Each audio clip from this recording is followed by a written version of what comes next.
Combining various air sports disciplines, that's how we'd love to begin our program. Today we have a fresh video from the paraglider pilot Guillaume Brust, who performed some stunning flying with hot air balloons during the 48th Coupe Équerre 2021 contest.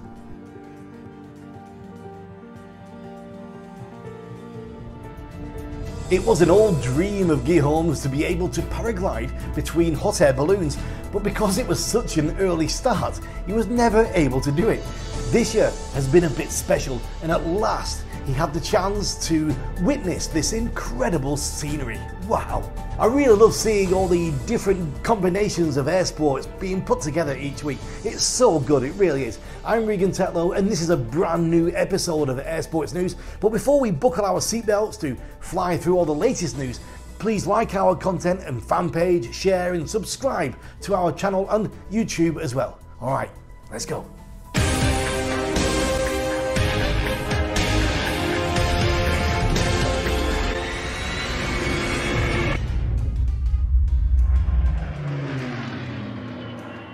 Visitors to the 22nd FAI European Hot Air Balloon Championship in Szeged, Hungary were treated to stunning sights as more than 80 pilots from 23 countries competed for the title of European Champion in the middle of September. We really missed being at this event as we previously broadcast from Mallorca just before the COVID lockdown. Anyway, today we have all the fresh results from this year's competition and also some stunning summary video.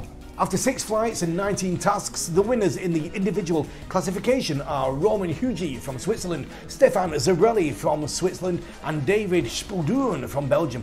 The best national team is France before Switzerland and Germany, and the competition took place in really amazing Hungarian surroundings. Just take a look at that.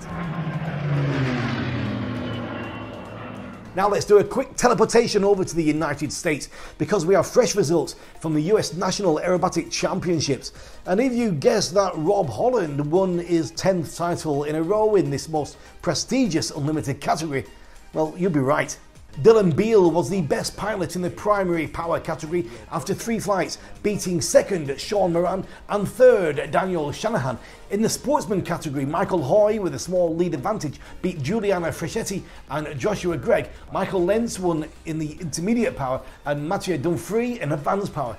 And as I said before, Rob Holland again proves his absolute domination in the unlimited category, winning 10 years straight. In overall, Rob Holland earns more than 1,000 points more than second place Jeffrey and third Jim Bourque.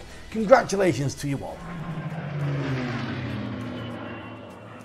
Staying in the US, we also have results of the first Reno Air Race contest, organised after a year's break due to the pandemic lockdown. Calmer winds and clear skies ushered in the final day of the 57th Schniller National Championship air races. For the 5th year in a row, the fan favourite Dreadnought took home the coveted Unlimited Gold Trophy. Sports class reigning champion placed third in the gold race, with Jess LeVay flying race 39, reclaiming the title.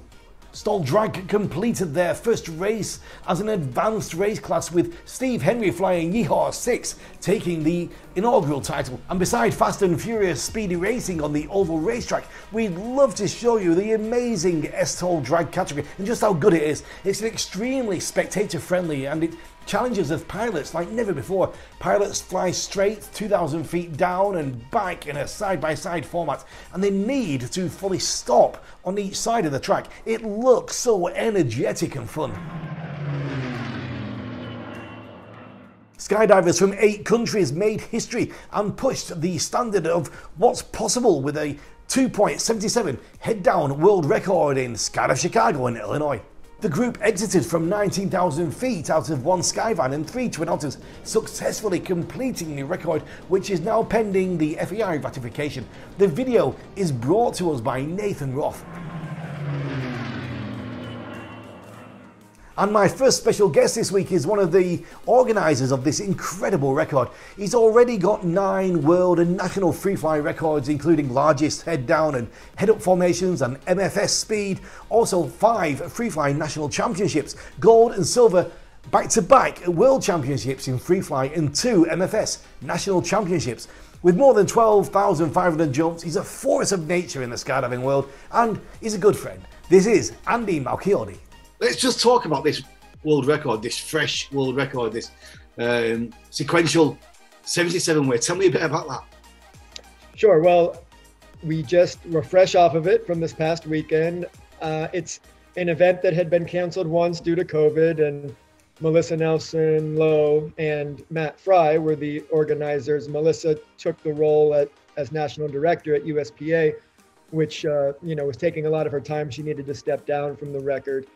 Matt reached out to me, asked if I would be interested in joining the effort. I jumped at the opportunity, so it was Matt who invited myself on board. And at that moment, I think we were maybe 6 to 8 months from the event, I want to say, and there were still a lot of question marks with COVID and people's ability to travel internationally, but we just decided to forge ahead and get what we get in the end. And so as it was, we only had about 14 or 15 international participants, and those that came really had to jump through some hoops to get there. That's kind of a cool little subplot of the record. And we wanted to strip down the logistics as much as we could. So we did not have a bench.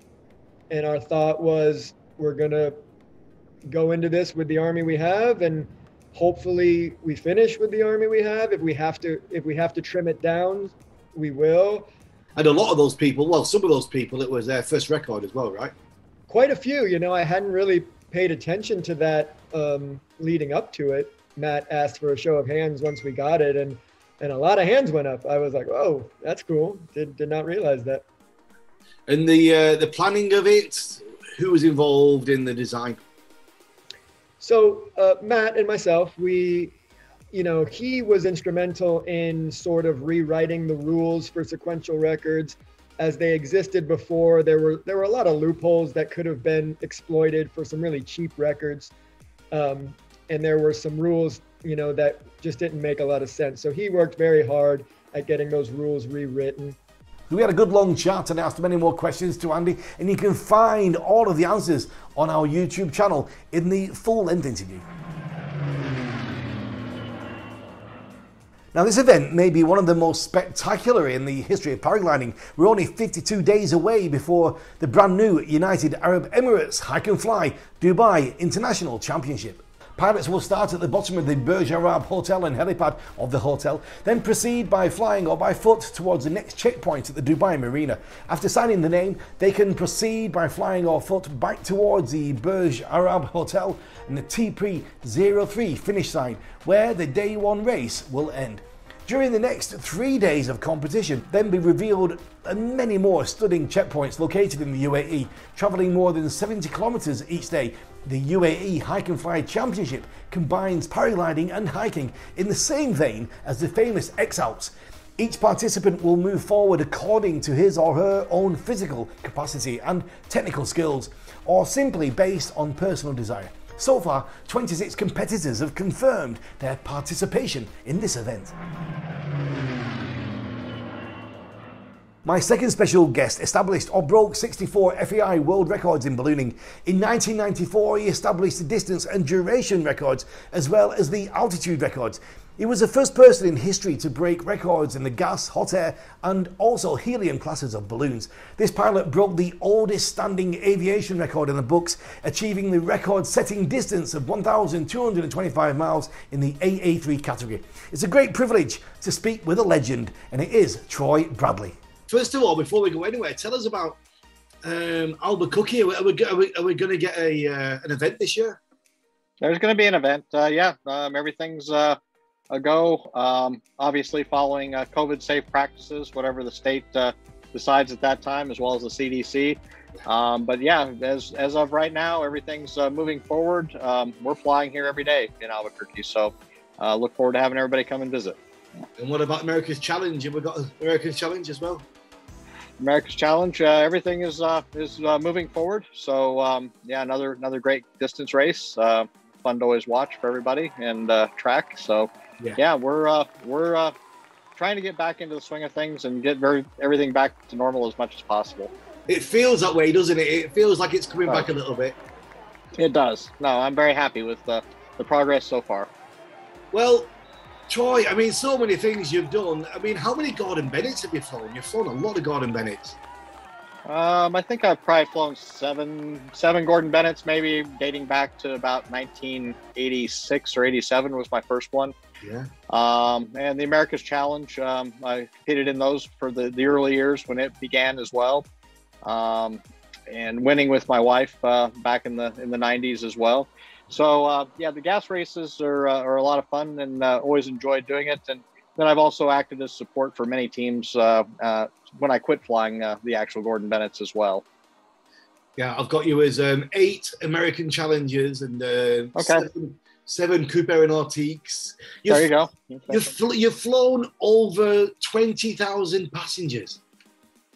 That's actually pretty old on that information. I've flown over 40,000, almost at 40,000 now. So yeah, it's been a long road. That's all I've ever done for a living, as well as a hobby and record setting and everything else. The long and interesting full-length interview with Troy is now available on the Air Sports Promotion YouTube channel.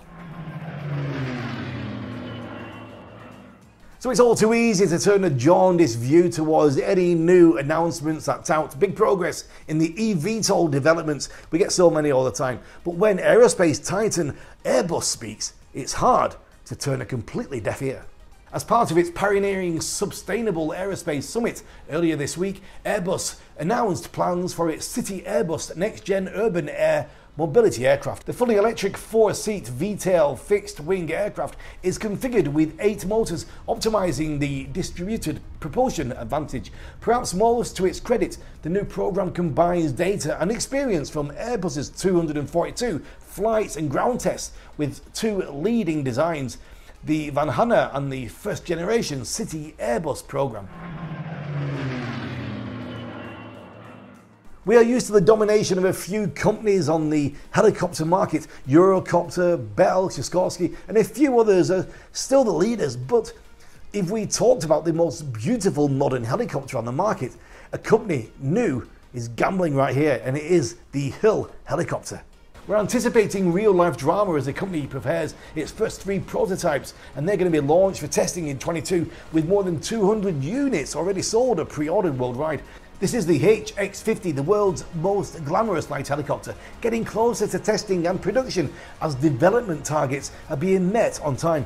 Just look at the cockpit, which looks even better than the best Rolls-Royce or even Mercedes cars. Mission Impossible 7 is an upcoming American action spy film written and directed by Christopher McQuarrie. Tom Cruise, as always, plays the main character in the movie, and he's just made another parachuting stunt as part of the film. Take a look.